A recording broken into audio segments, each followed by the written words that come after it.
In travel limbo with dozens of flights to and from Bali, ground. Imagine this, you're all set for a dream trip. Bags packed, itinerary planned, and then boom, Mother Nature has other plans. Just a day before my flight to Malaysia, the unthinkable happened.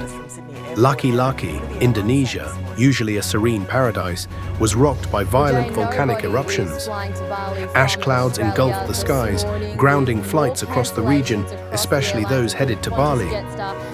Asia and Virgin. Now this is all due to that ash cloud which is blocking the flight path into Denpasar at the moment. Far too dangerous to fly there from here. And this is all kicked off yesterday evening with flights to Bali have been suspended indefinitely due to safety concerns, leaving thousands of passengers stranded. I had no idea this was happening until my dad called me the next morning.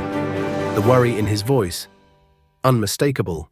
Hey, I just heard the news. Are you sure it's safe to fly? This volcanic eruption is bad.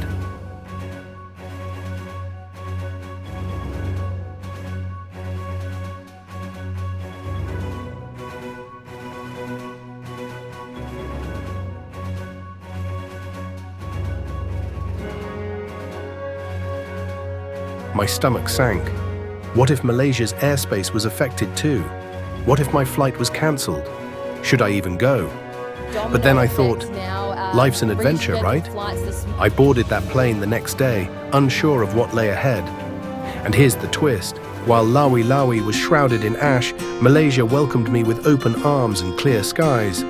It was like stepping into another world. So what's the lesson? Always expect the unexpected.